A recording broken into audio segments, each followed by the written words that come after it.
Nining Acholi. Welcome back to Chaka Leb Acholi, segment me Kwan Leb Acholi. I'm Jacqueline Ikango Caught.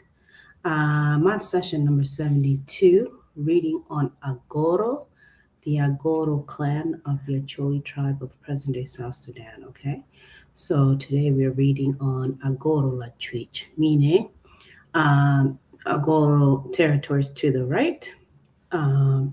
If you watch a previous recording, you'll see that I was reading on the territories to the left. Okay, so today we'll start with the first three subclans in the Agoro territories to the right, Agoro Lacuc. Okay, and I'll pull out my deck. And Jacqueline Kango Cotman show me Chaka Labachuli. You can follow us on Facebook. The official Facebook page is Chaka Labachuli. Please make sure to go to that page. Click follow, and also make sure to like the page. Share the page on all of your platforms, whether it's on Facebook, Instagram, TikTok, anywhere. Our YouTube channel is also Chaka Labacholi. Please subscribe to our YouTube channel so you can stay up to date with our content.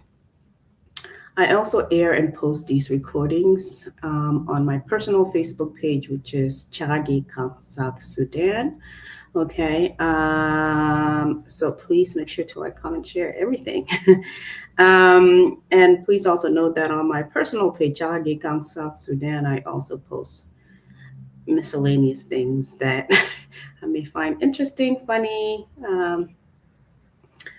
or relatable on the page. But however, anything relating to the Acholi content, you can find that only on the Chahagi Acholi page. Okay. If you're from Agoro, please make sure to like, comment, share. Let me know how I'm doing, how I'm pronouncing everything, and if any of the information I'm reading is correct. Okay, if you can confirm what I'm reading is correct, please make sure to like, comment. If you would like to join the platform once we air, please also drop me a DM or a comment under this video, and then we'll try to get you on, okay? So today we're reading on Agoro Lacuc, meaning territories to the right. And we find that there's 6 subgroups in Agoro Lacuc, which are Bura, Oparaba, Ogora, Pawili, Okoreng, Kichari. Okay, so today we are only reading 3, and then tomorrow we'll finish off the reading on Agoro with reading the final 3 subgroups of or subclans of Agoro. Okay, so I'm going to jump right into the reading on Agoro Lacuc. Okay, Lachojo Choninga. Agoro Lacuc tie Gidok od Martina Bichel Kidman Bura Oparaba Ogora Pawili Okoreng Kichari. I'm going to start off with reading on Bura. That's his first subclan that he discusses in the reading. So regarding Bura, Lachojo Choninga. Bura tegi dok od Martina dek. Mana ye mitira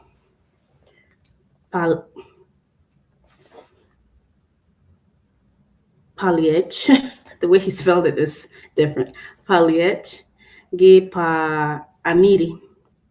Te kwara pa agoro wajuni dano mi dok od man a dek duju obino ge kabedo maparapat. Jopa amiri obino ge bar nyakenyi.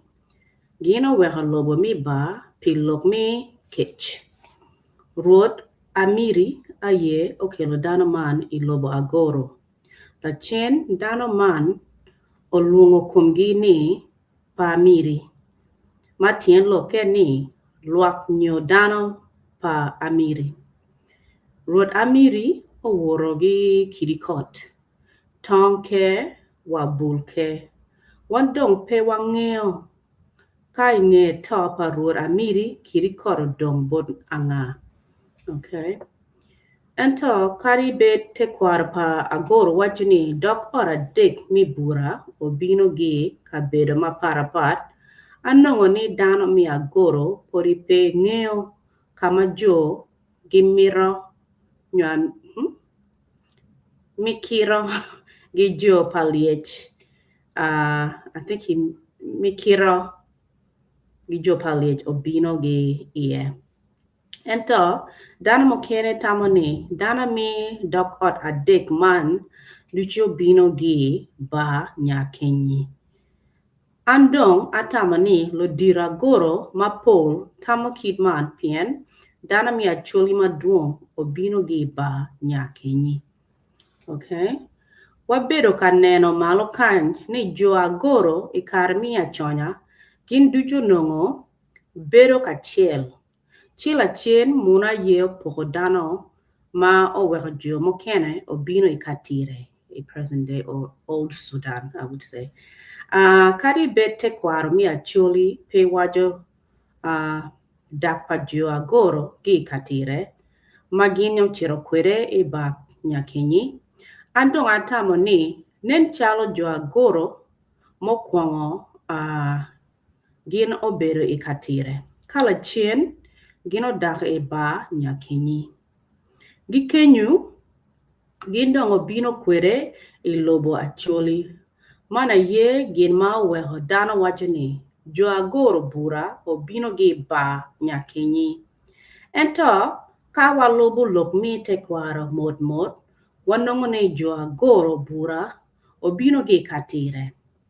Dano mokene wachoni jo chua bura mi agoro Uganda gino woro kachiel gi jo agoro bura mi Sudan. Piente kwar pa choli wacho ni chua bura mi Uganda obino gi ba ruod miela wala mila. Ruod waka aye okelo gin iloba choli e Sudan. Okay? La dit Jacob Oriem gila puony Alexander Oyet mi agoro Sudan owajo bora ni jo agoro bura obino gi ba nyakenyi matie e Rajaf, okay, present day Juba. Kadong ningo gin obi wajo bora ni e mwaka macha kech opori lobo ba. Dano maduong oto gi kech mo weko dano mokeno waka gi lobo ba. Ikar ma jo bura tie ba gino bedo gi teloch pa dano ario. Mana ye amiri gi opoha. No, I'm sorry, what? Mana ye amiri gi opoho. La dit ajur onywalo wuode awach. Ka awach dong onywalo wuode opoho. Source me information in Crasolera, J.P. Crasolera, 1954. Okay? Yala, la chojo choningo, mala dit amiri gi la dit opoho. Oneno ni kech tie kaneho dano maduong. Gino kwanyo du pa dano mokene ka gichako gi wuot kun gin dok kwere yo tung piny or south. Okay? Yala lo diro mapol obero ka wajo borani jo chua bura gi agoro bura mi Sudan gino wor maduong editing. Makun gin bene onongo pengeo kama gin chire ye. Mod jo agoro bura gi jo chua bura obino kabedo magi luongo oburi.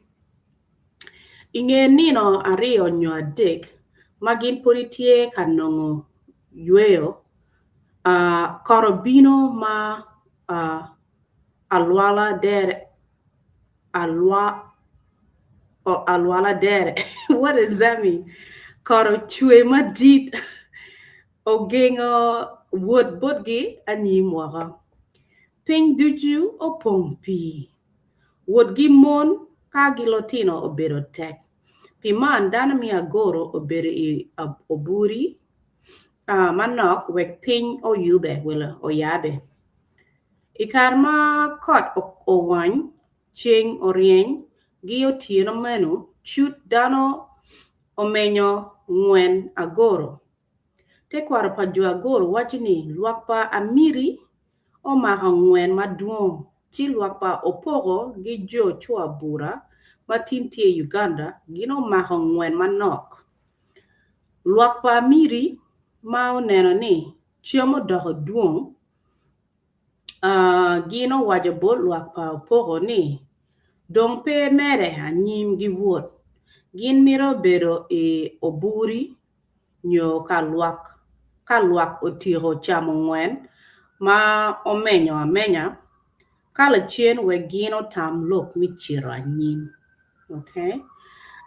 Jochua bura gi luak pa opogo, ma uwinyo kid man, gino weka luak pa amiri ia oburi.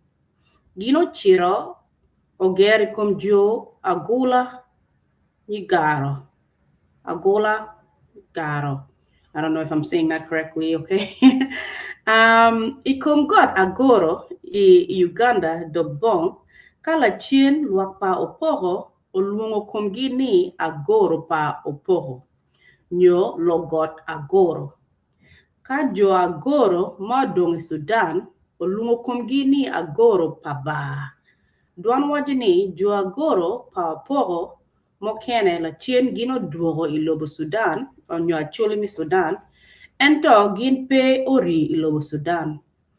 Geodoc waha i Uganda, source eninga J.P. Crasalera, 1954. Kadong ningo, te kwara pa chuli wajani ruot waha mi chua bura, o kwanya luak mere gi o buri o tero gin i atiak. Okay? Gino chiro ogun i okaho. Kama jo pagara, yam kwa ye, dana mokena wajani, omin rod waka, gin gi daha mere, mao nongo pori tie gi Latin lakere. Gin odong i oburi i Sudan. Gi atiak rod waka, otero jo chua bura i kom god agoro. Dana mokena ogero i kom god agoro, ka dana mokene kono ogero i mari ope. Okay? Jo chua bura mo gero i mari ope, gino gun kenyu pi dwe manok, chila chen gino no ngoma mari ope, tie dok anywang. What is anywang? Ngom ne pe cheko chum, dok bene balo tien road. Pilok man jo chua bura, peori i Mario pe, gino dak i ogoya. Mati te got okul. Road waha oto i ogoya, wode la bil o mahoke, road la bil bene oto i ogoya. Okay? Ingeto pa road la bil, wode odur o mahoke. Duan wajini road odu aye kwanya jo chua bura oterogin i kong. Oterogin i okong lela nyo i kolong. Ma kobo kume gi got okul. Okobo kume gi got okul. Mod jo chua bura mi okol olungo kum gini luak pa leng. Luak peleng. Man sourcing out J.P. Crasalera put it. Okay. Yella. Oh, thank you, Helen. You're so sweet.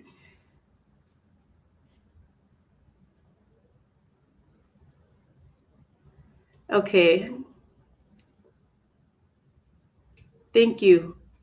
Apo Amatek. Okay, thank you. Honorable James Ojemo. Yes, Acholi is part of Luo. We are Luo people as well. Okay. So our language, our dialect is very similar to Luo of Kenya. And Helen, I've already recorded on Oba. There's a few sessions there.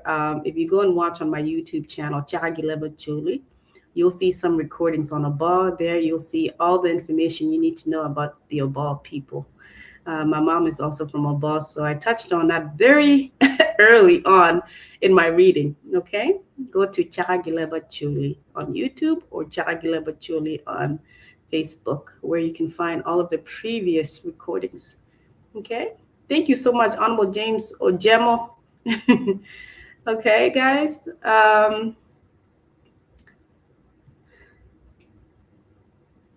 If you would like to be a guest also, please let me know, okay? Thank you. Apo Amatek.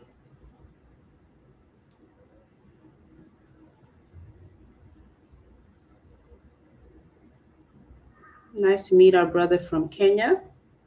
Apo Amatek. Thank you, Apo. Thank you. Okay.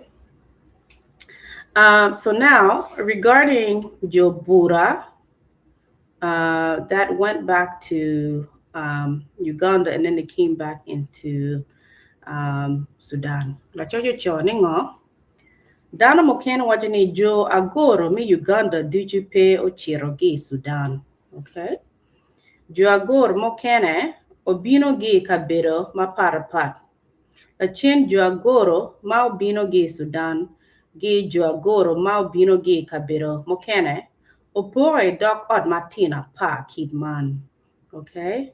Willy Bari, Panyolo, Arimi, Nyorimi, Patogo, Irenge, Ogora, Bura, Oparaba, Koyo or Kichari, okay, Okari, Ka Gina, Imorok, Danomatie Dok On, Abong Wen Mi Agoro, Uganda, Gin Loho Leb Ngaro, Acholi, Mari, Gilokoya, Ento Jo Panyulu Loho Leb, I'm sorry, Giloho Leb Ngaro, Acholi, Mari, Gilokoya, Ento Jo Panyulu Loho Leb Acholi Keken.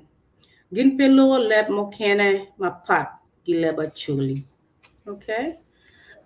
So now regarding the Oparaba subclan of Agoro, okay? Regarding Oparaba, la jojo choningo, Oparaba tiegi dok ot Martina Rio, mana ye, pakwai gi wun chuk, dano mi dok ot man a Rio dujio bino gi ba nyakenyi. Ikin mwaka par boro gi piera boro ya bichel. Wan dong pewangyo ka jo Oparaba gi bino gi jo chua bura. Lo diro mi agor mo kena waja borani. La dit chwaha meringiro a ye mau kelo dana mi pakwal. Kala dit wonchuk kono mau kelo dana mi dok od mi wonchuk. Wala wonchuk. E karma jo Oparaba o ok ingo mi achuli Sudan. Gino gero mi achiel ite got oboro. Matie team wi obur. Dana mi Oparaba ono ni got oboro tie kabedo mabe pilogario. Mi achiel ngoma ite got oboro chiao chiam. Ka mi ario ikum got man tie lela logila mamon tuero moyo ye bel gi mo kongo kware. Okay, anapoa.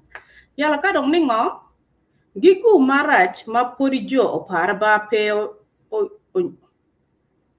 onyono ka tiengi dana mi lokara o chaha neho luak mi chwaha gi luak pa wonchuk. Chwaha moringiro gi wonchuk magino neno ni jo lokoro tie ka neho dano maduong.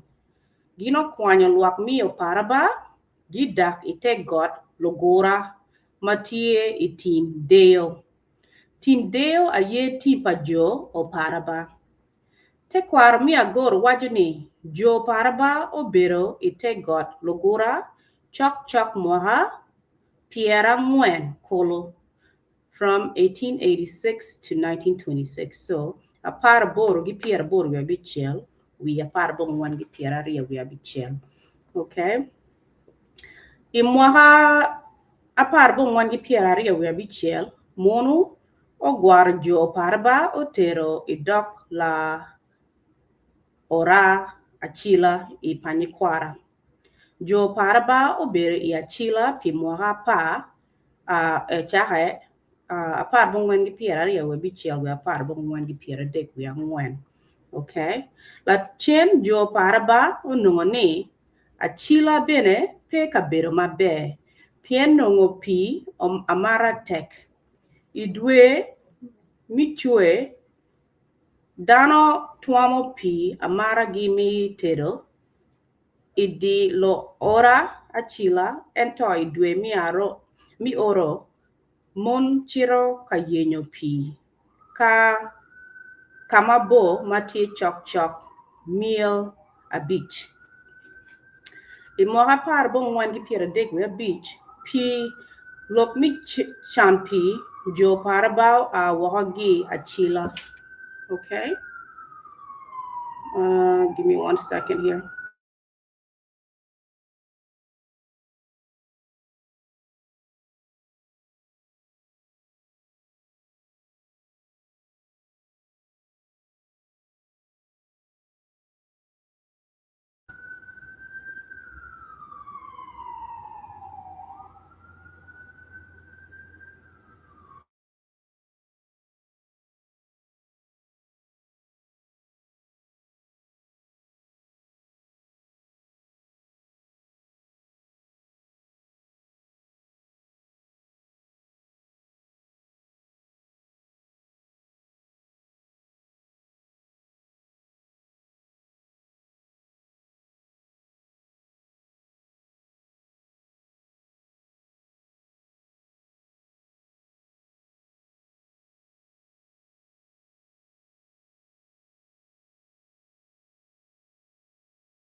Oh, I thought I unmuted. I guess I didn't. So, imwaha apar bong on the pier dek we a beach. Pilo mi chan pi jo paraba o a wohogi ya chila kino dak dok kulu ayi kamagin o bere iye pi mwaha beach. Chare apar bong on the pier dek we beach we apar bong on the pier ngwen. Imwaha par bong on the pier ngwen jo paraba o dak dok guru pa Captain Cook or Captain Cook Road. Okay. Yalla, Kamagin Oger yeah, what team? Okay, so thereby Captain Cook Road, Jomingo, Oparaba Miagoro, get Captain Cook Road. Okay. Now regarding Team B got Oparaba, do they have land? Do they have any significant mountains? So regarding Team B got La Chojo Choningo, Jo Oparaba Tiegi Team Achel Magilungo Team Wibur, well we Obur. Te kwar pa gor wach ni chon gi chon team wibu team obur ono team pajo goloba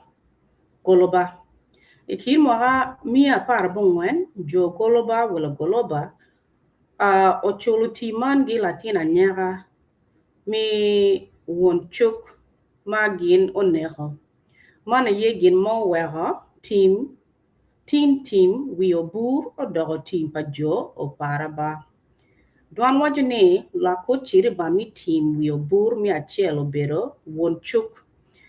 Ingeta pa won chuk team odong bod wode Korea. Well Korea. Ingeta pa Korea team odong bod atanga kengo moy. Ingeta pa atanga kengo moy team odong bod jajur wang kwan. Ingeta pa jur wang kwan team odong bod wode lokura imwa par bung wangi piera bor we bichel mau chaka choy bookman ma chaka choy bookman la dir la koro no I'm sorry la dir la kura aye mo no koro chiri ba mi team we oburi or we obur okay te kwar pa chuli wajini jo o paraba tiegi gora chiel magi lungo ni got oburo nyol lok oburo gi Leb Agoro tien lokeni logot. Ento jo paraba peregi jok. So they don't have any gods, deities, or spiritual powers, okay? But they do have gitegi gorachel.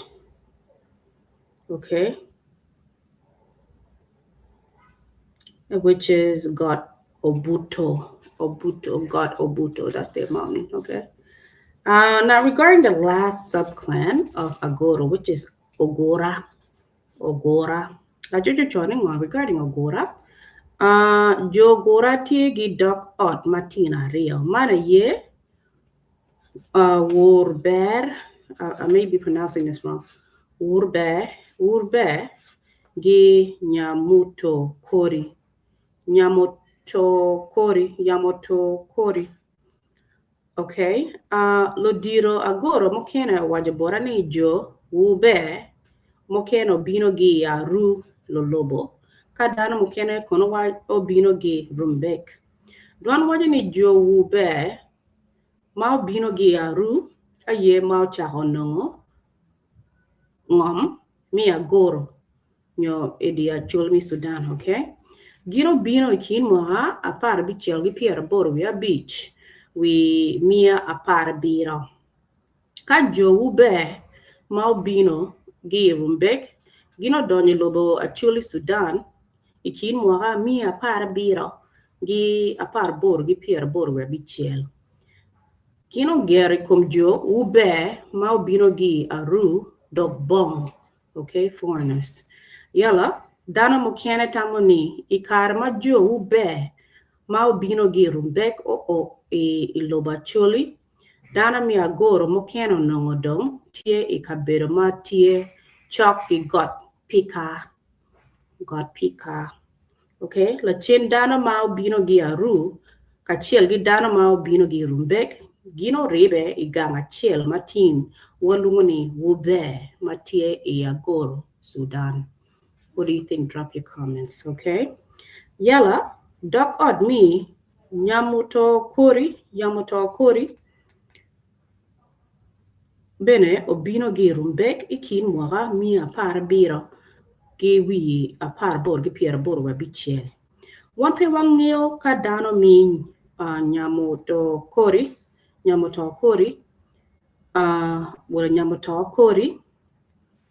gi dano mi ube, ma bino gi rumbek. Gino woro ka chiel nyo pere. Okay? Te kwar pa chuli mi Sudan wajuni la did Yamoto Kori aye okelo dano mi dok ot mi Yamoto Kori e rumbek luak pa Yamoto Kori ono jo ube ma obino gi aru dong tie ingom Acholi Sudan. Nen chala luak pa Yamoto Kori ikarma gino ok iloba Acholi mi Sudan. Gino nungo dana mi Agoro tie ite got oboto. Okay? Nyo I got la Gora. Luak pa Yamoto Kori, I don't know if I'm saying this correctly. Ochera ogera chien gi komjo ube. Mod luak pa la dit Yamoto Kori.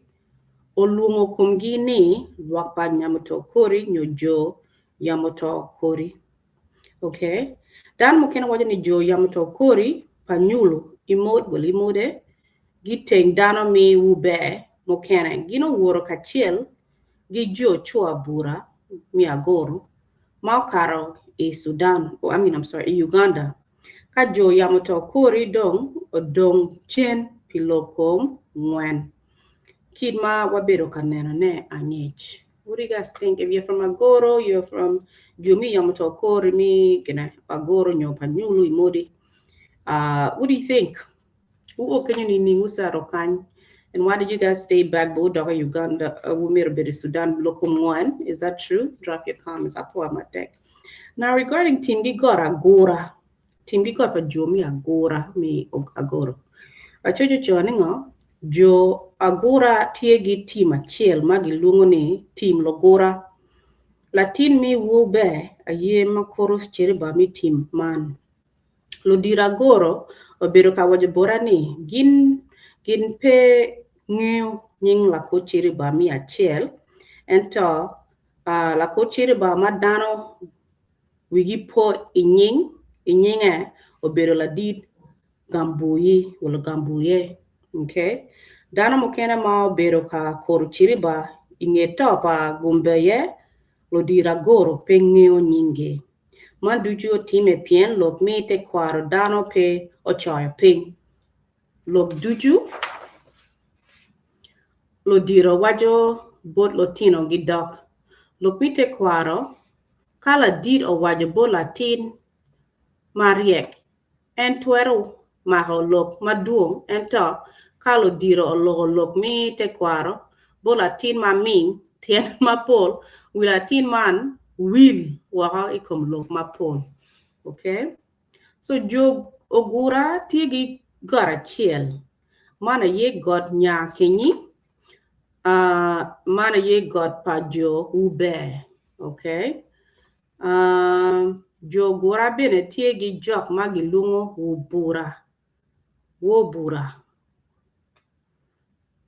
Latin mi ube a ye ma koro ma yubu wang jok man.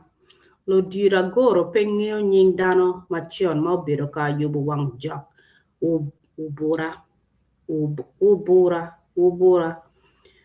Gino waja bora ni nying la yubu wang jok ubura. Ma dano ngeo a ye Ambrose bara. Nye top Ambrose bara. Wode Paul kot Ambrose onongo omiero o mag jok man. Chi gigu maraj. Luan pa John Gering pa mabio. Mao Chaka imwaga apar bongwangi piera dek. I'm sorry, apar bongwangi piera borbia dek. O kere jua goro waga. O kere gin waga. Dana mo kena mao bedo kalokwera. Gino tamoni. Ka kucho bine Sudan. La point Paul koram bros. Bimaho jok. Ubura. And that is the end of it. Okay, and I bought my tech. That was a lot of reading, and I was trying to go fast on the first three subclans of Agoro on the right territory, Agoro Lacuc. Okay, let me know what you think if you're from Bura. Okay, Bura in Agoro. Okay, and if you're from Oparaba or you're from Ogora, drop your comments, share, confirm if everything I'm reading is correct or if I need to change anything. Okay, so guys, if you didn't understand that in Acholi, I hope that you can learn a little bit. So you can, I'm learning too, so you can learn with me, so you can understand. So we found that there are 6 subclans belonging to Agoro Lacuc or Agoro territories to the right, which are the subclans are Bura, Oparaba, Ogora, Pawili, Okoreng, Kichari. Okay, so today I only read 3, and tomorrow I will finish off the last 3. And that would conclude all of the reading on the Agoro clan of the Acholi tribe of present-day South Sudan. Okay, so we found some information on the first 3 subclans. So with the first being Bura. Okay, the writer found that Bura has 3 mini subgroups, which are Mitera, Paliech, Pamiri. Okay. They're saying they all came from different places under different leadership or different chiefs. Okay. Some of them came from Ba. Ba is another tribe or another region in present-day South Sudan. Okay. So Ba, Nyakenyi, some of them came from there. Okay.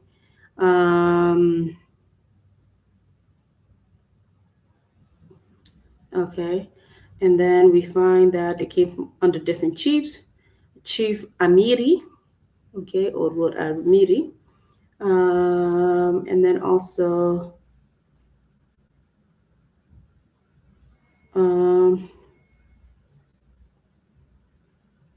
some of them we don't know where they come from, like the Mitira, Gijo Paliech. Most people don't know where they actually came from. The assumption is that they all came from Ba or Ba Kenyi, okay? And then they all migrated all through Sudan and Old Sudan and present-day Uganda. Okay, now remember this two Agoro, this Agoro in present-day Uganda and present-day South Sudan. Okay, they are all like, some of them became one group and they migrated throughout Sudan and Uganda when there were no borders.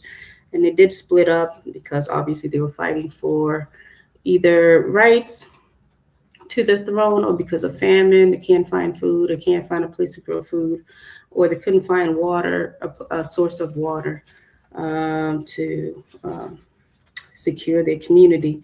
So they moved around quite a bit. Okay.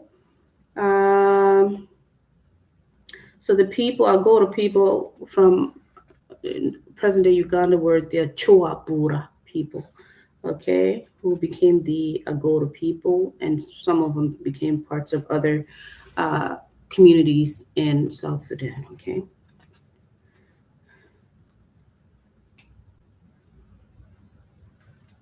Okay.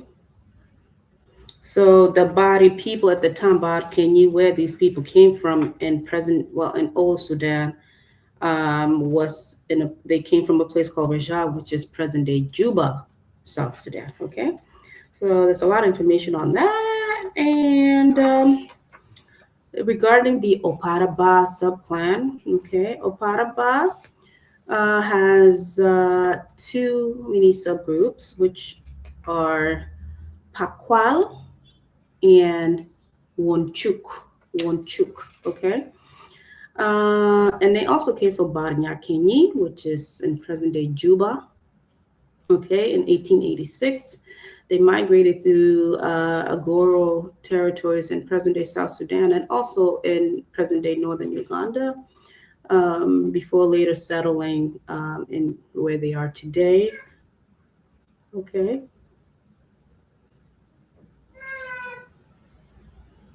Okay, so and that's it. And my son is awake. Please make sure to like, comment, and share. Okay.